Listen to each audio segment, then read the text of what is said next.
Well, I'm ready to get out in the garden. Unfortunately, my garden isn't ready for me. Welcome to the Wisconsin Gardener. I'm your host, Shelley Ryan. On this edition of the Wisconsin Gardener, we'll show you what to do while you're waiting for the snow to melt. For instance, it may be too early to have flowers blooming outside, but indoors, that's another matter. We'll show you some of the many bulbs that you can force to bloom early indoors. We'll also look at an easy and economical way to plant trees in early spring. But first up, you may be ready for spring, but are your tools ready? We'll show you how to get them sharpened and cleaned up in time for the growing season. That's next on the Wisconsin Gardener. Major funding for the production of the Wisconsin Gardener has been provided by Jung Seed and Nursery Company with garden centers in Randolph, Stevens Point, Madison, and Sun Prairie, and Fiskars, a Wisconsin manufacturer of ergonomic cutting tools for the home and garden, distributed worldwide.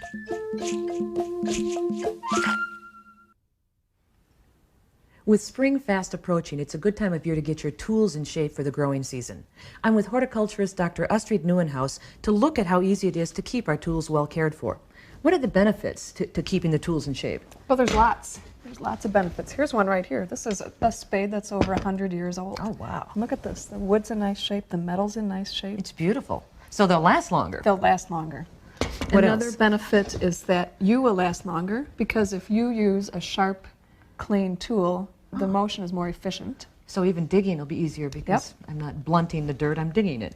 And a third benefit is to the plant. If you, for example, use a dull pruning shears on plant tissue, that tends to shred and rip the tissue, and that open wound invites bacteria and fungi to come in. So sharp tools are better for us and the plants. Right. Okay, I assume that then all tools should be taken care of, from big shovels to small hand tools. Big ones to small ones like these. Okay, so where do we start? Start with cleaning. Let's use this hoe right here as an Okay. example. I've already cleaned the handle with steel wool, got the dirt off, and now I'm going to oil the handle. It's a wooden handle. So we wouldn't do this on a metal handle. Using linseed oil, got a lot of it on there, and that keeps it from drying out. And keeps avoiding splinters in my hands too Right. then. Okay. So now let's move up to the metal part of it.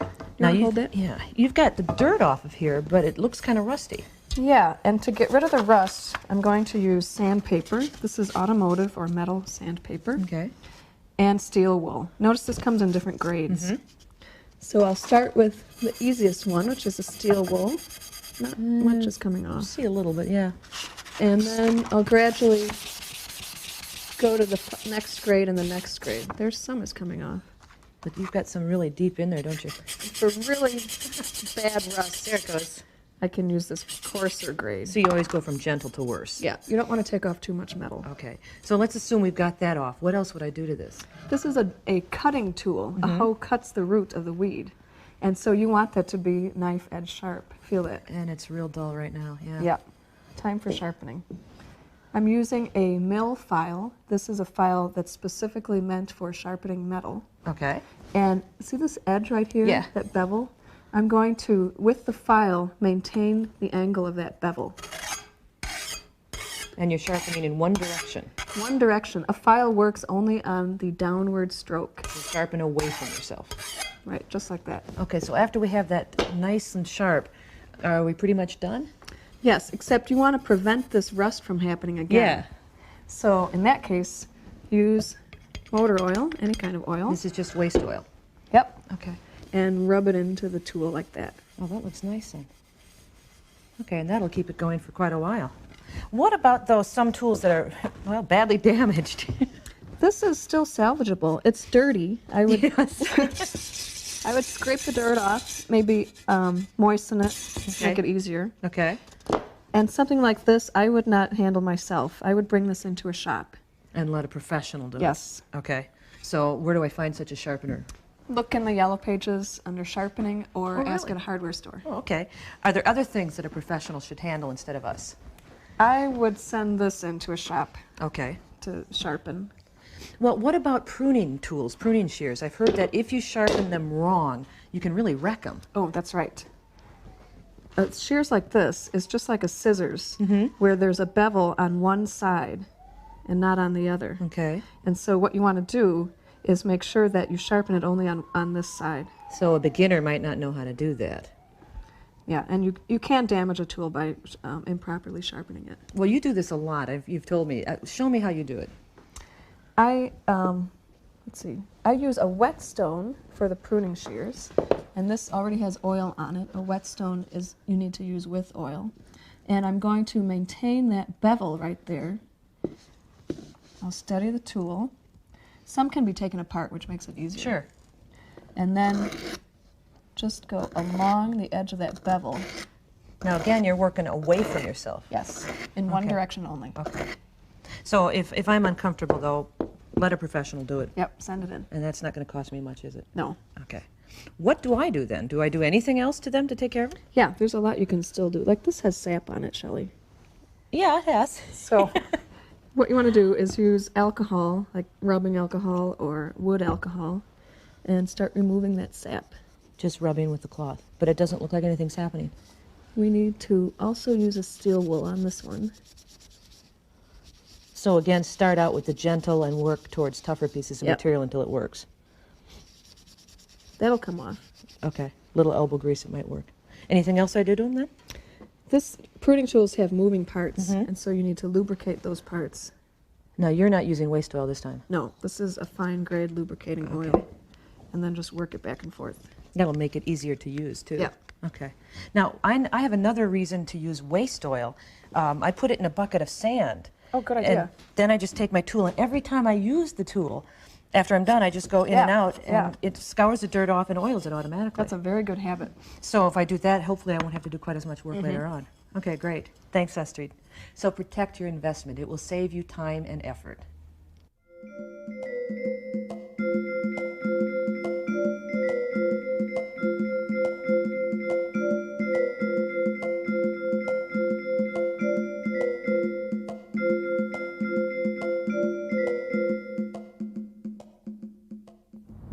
It used to be you'd have to have a great big yard to plant a great big apple tree like this one, but that's no longer the case.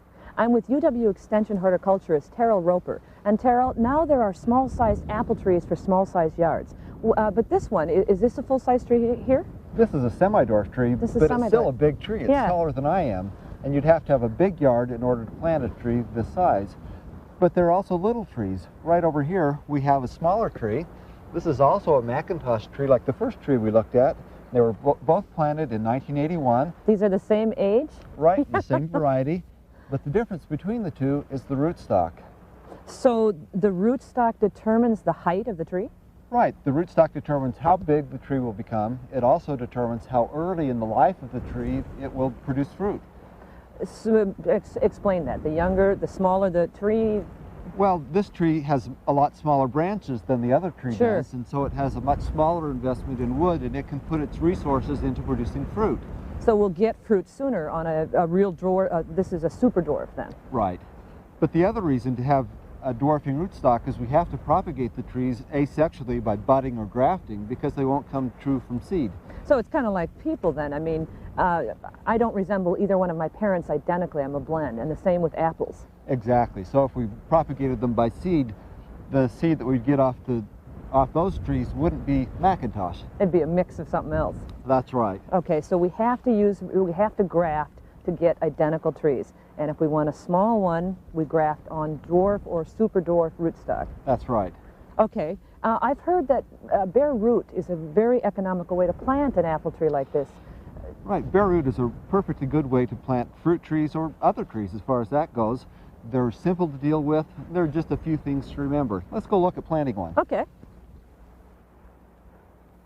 Terrell, besides being cheap, I can already see another benefit to planting bare root. This is a lot easier to carry than a heavy container. These are really lightweight. Well, so what do I need to know when purchasing something like this? Well, we want to look for a root mass that has a lot of fine roots and that the roots are still moist and that they're a nice cream color like this root, not dark brown. And they should be moist when we pick it out of the nursery. That's right. Okay. And you also need to pay attention to the graft union, that it's very sound. This is where the rootstock and the top portion of the tree are joined. And that's what this is right here then, this kind of swollen area. Exactly. Okay, so we've done that. Now, we've picked a good one. I've read somewhere that I'm supposed to soak the roots for 24 hours. Is that right? They could be soaked for a few hours. I don't know that I would do it 24 hours. Okay. We want the roots to be moist when we put them in the hole. So this isn't something I could buy today and plan on planting 2 weeks from now? Right. You want to buy it today and plant it today or at the latest tomorrow. And during that time, don't leave the roots exposed to air? Right. Leave it in the packing. Keep some sawdust or something around it that'll keep them moist. Okay, we're ready to plant. What's the most important thing? The most important thing is to have an appropriate hole. A hole that's bigger around than it is deep, and that's big enough around so that the roots fit nicely in the hole. So we want the roots to be spread out evenly. We don't want them circling around in the hole. So we don't want it crowded at all. Exactly. Now, why not any deeper? Well, they don't need to be deeper because we want to have this graft union out above the soil line. So the final soil line will be about here, so we want 2 to 3 inches between the graft union and the soil. If we allow soil to get up on the upper part of the tree, way up here, we'll get roots growing here, and then we'll get a great big tree, even though we have a dwarfing rootstock. It'll still be Macintosh, but the roots will be coming from here, and we want them to come from down there. Exactly, only from down here. Okay. Now, it's really too cold today and too wet to be putting the soil back in, but do we add anything to the soil, or do we just backfill No, we take this same soil and put it back into the hole. Okay. And then what do we do when we're done? The first thing to do is to water it immediately. Always. Okay. Keep those roots wet. And the next thing is to add a stake. Oh. Now, I have read somewhere recently that they've decided I don't need stakes for most ornamental trees. Is that not the same for fruit trees, then? It's not absolutely essential that we have a stake with the fruit tree, but the stake keeps the tree from whipping in the wind and developing caliper. Then the tree can use its resources to develop fruit rather than just more thickness in the trunk. So if I'm not in a hurry for fruit, I don't have to stake it, but it's going to take longer to get the fruit. That's right. The stake also helps in training the tree and allows it to keep growing straight up and down. Okay, great idea. Thanks, Terrell. Don't forget, it's not just apple trees that you can buy bare root. A lot of ornamental trees and shrubs come bare root. It's a great choice for spring planting.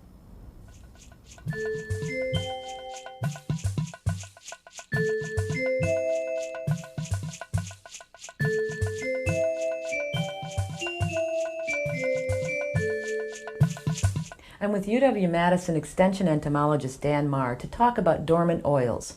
You know, Dan, for years, every early spring, late winter, I go out there and faithfully apply dormant oil to all my apple trees. Is that the best use of my time?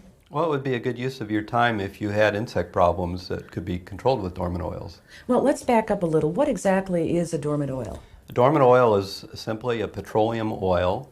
It is a particular heaviness of oil so that it gives insecticidal activity, but still it's light enough so that it doesn't burn the plants. Now, I've heard of summer oils, too. That's correct. There are 2 different types of oils. A dormant oil is a heavier oil. It gives better insecticidal activity, but it causes more plant damage. Summer oils are a lighter weight oil, so a dormant oil gives better insecticidal activity, but it's applied when the plants are dormant, hence the name dormant oil. Okay, and it works by smothering the insects? That's correct. It works by suffocating the insects. So from a perspective of how to apply it, we have to get very good coverage of the branches and the twigs and all parts of the tree in order to make sure that we have thorough coverage of the insect's body.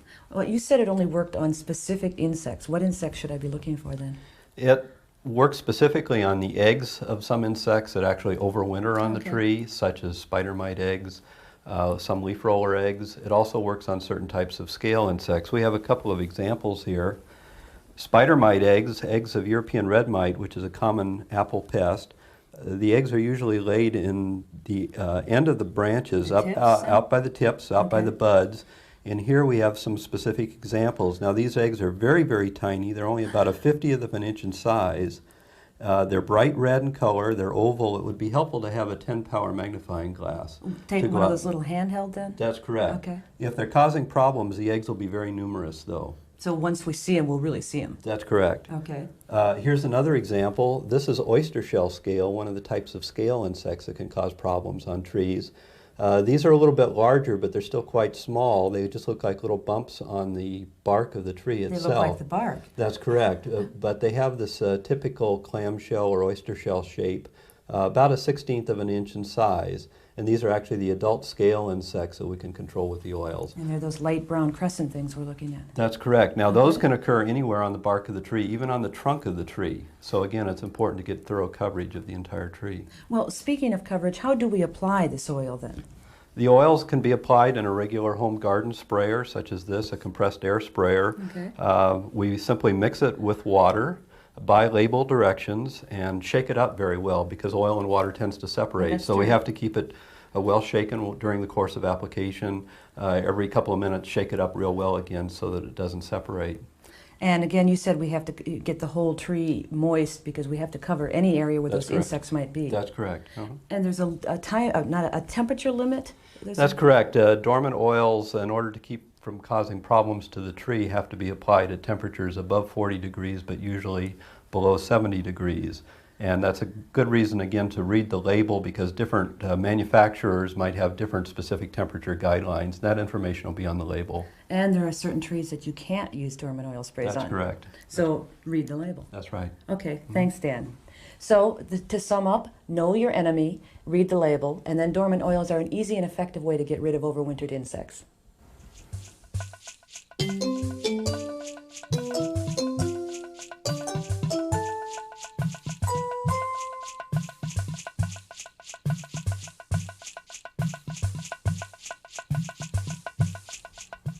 You know, one of the saddest chores I have in early spring is heading out to the garden to see what survived the winter.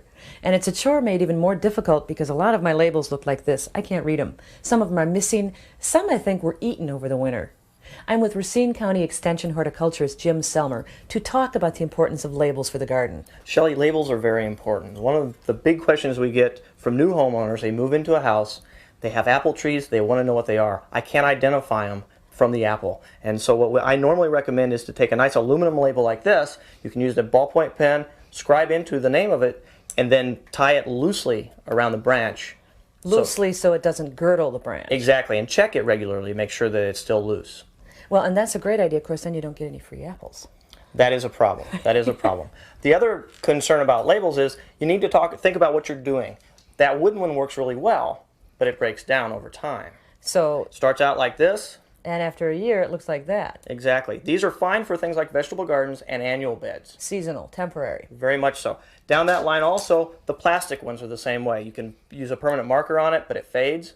Well, and I use a pencil and I can still read it, but this is the problem I have after a couple seasons in the garden. They get so brittle, they just shatter. They break down, exactly. So what do we look for something more permanent? What about the cute ones that are out there? There's some designer labels, and they're cute and everything, made out of ceramic. One of the problems that you'll find with these, if you use a permanent marker on it, is it will fade and you'll end up having to rewrite the name on the marker. If you can remember what the name is. This had a name on it. And as you can see... I don't know what it was. And also I found that a lot of these shattered from the extreme cold weather we get in Wisconsin too. They will break down. Well, so what's your ideal for a permanent label? Well, as far as permanent labels go, a good one that works is a zinc label. And this works very well because you can either use a permanent marker on it, you can scribe into it, or you can use a press-on label. Well, now I know some people have worries about using the press-on labels like this one here. Well, Great plant name. Great variety. You know, I've had gardeners tell me they've gone for several years with those with no problem, going through Really? winter and everything. So they're not going to fall off as quickly as I was thinking. No, not at all. This style, in fact, is a favorite of one of the founders of the Madison Hospice Society. This is what she suggested. She writes in very fine handwriting with a permanent marker on them. I can't read my handwriting, so I would prefer something that's like this. I think it's a good way to go. Down that same line, the other option is to do your own. So you make them yourself. A Great recycle, idea. your own recycle kit. It works very well. What we have here, we have an orange juice can lid, and you can either use the press-on label or you can use the permanent marker. And they both work very well. And you're using a nice hanger or other pieces of wire. And you can replace them then. Exactly. When the plant dies. Exactly. So what we're looking for in a good marker is something permanent, probably metal, something that won't fade and hopefully won't be eaten. Exactly. Well, there's another problem. What if you can't remember what you planted? That's a big problem. Well, then here's this for a great solution. Thanks, Jim.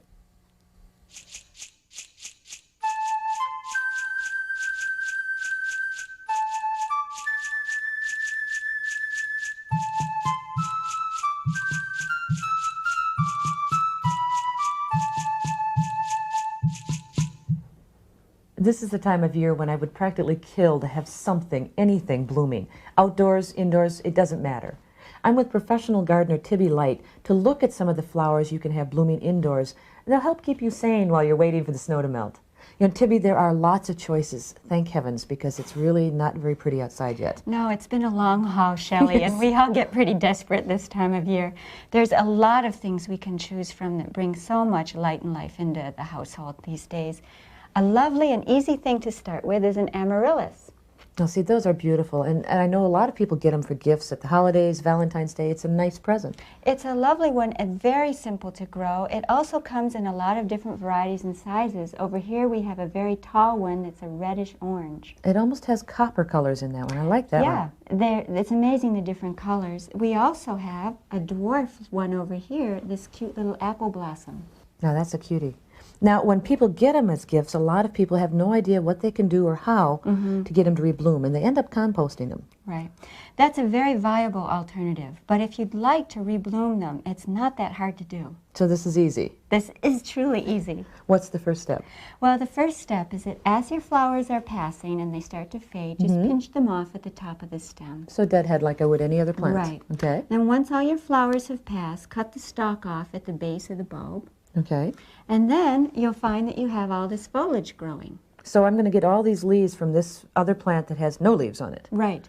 It's kind of Now, odd. Isn't that interesting? The amaryllis bulb is actually an evergreen bulb from South Africa. It doesn't have a dormancy period.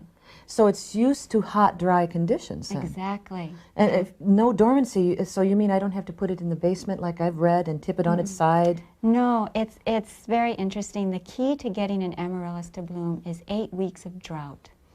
Okay, now I'm assuming before I get to that point, I can treat it like I would any other houseplant. I sink mine outside, pot and all, right into the ground. Yeah, treat it like any other houseplant. You could keep it in your house, in a window, or just take it out and put it in the garden. Okay. Make sure you keep it away from frost. They're frost tender. Right. And then 4 months before you'd like it to flower again, put it through 8 weeks of dryness. Just don't give it any water at all. So 2 months with no water, and then 2 months after that, it should be flowering again. Right. Well, that's not difficult at all. Yeah, give it a try. All right, I'll keep trying. Now, there are lots of other bulbs that, well, what's around us, you see outside growing it later in the spring with no help from us. But they can also be brought indoors and forced to bloom early. Right. Well, most all of these have been forced in the early fall last year. Last year, okay. And now they're blooming for us. You can either start them in the early fall yourself, or you can get them from local garden centers. And they've already been through the forcing period, Right. and they might even be blooming when you purchase them then. Right, right. Well, let's look at some of the specifics we've got here. Well, we've got a lovely variety. Over here we've got little Dutch iris. Those are adorable. Aren't they so sweet? And then, of course, we've got our tulips, which come in on all kinds of variety of colors, shapes, and sizes. We've also got our hyacinth over here, which is not only very beautiful, but the fragrance is delightful. One of these can scent an entire room. It's just incredible. Isn't it great? I often just get one little one just to keep around for the smell. Yeah. Yeah. Then there's always our sweet little crocuses over here, which are little spring harbingers. And then, of course, our daffodils. Now, all of these are fairly easy to force. Yes. And they grow outside fairly easily, too. But I've heard that forcing can really stress bulbs. It is stressful for them, but if you wanted them to rebloom for you, you can rebloom them, and you don't have to just compost them when they're done blooming. Oh, okay, so I bet it depends on how I'm growing them, though. Right, it does depend. For example, over here we have in the Victorian style a hyacinth growing in water. And water doesn't have much nutrients. Now, this was very popular during the 19th century, but when they were done blooming, they threw them out. Right, you have to compost those. Okay, but here we've got one in soil, so I'm assuming it's getting the nutrients it needs. You bet. Now that one, we have one over here that it's done blooming. This is what you'd see in your house. This is done. Yeah.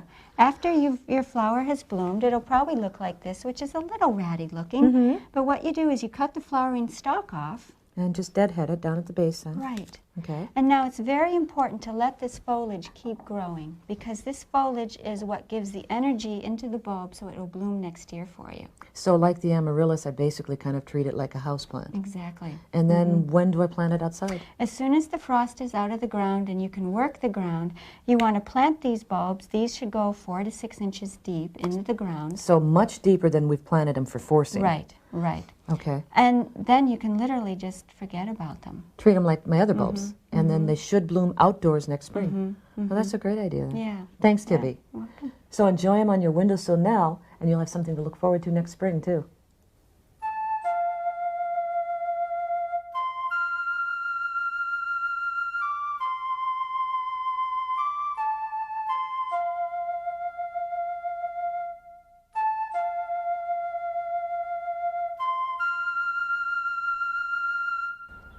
As you can see, there's still a lot to do until spring arrives. You'll need to be patient for some projects, though. For instance, don't dig your soil too early. If it's really wet, you can cause more harm than good. And don't remove the mulch off your plants too early either. A late cold snap can injure or even kill unprotected plants. So try to be patient. And remember, while you're waiting for the snow to melt, you can still enjoy the beauty of blooming flowers indoors. Thanks for joining me on the Wisconsin Gardener.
Major funding for the production of The Wisconsin Gardener has been provided by Jung Seed and Nursery Company with garden centers in Randolph, Stevens Point, Madison, and Sun Prairie, and Fiskars, a Wisconsin manufacturer of ergonomic cutting tools for the home and garden, distributed worldwide.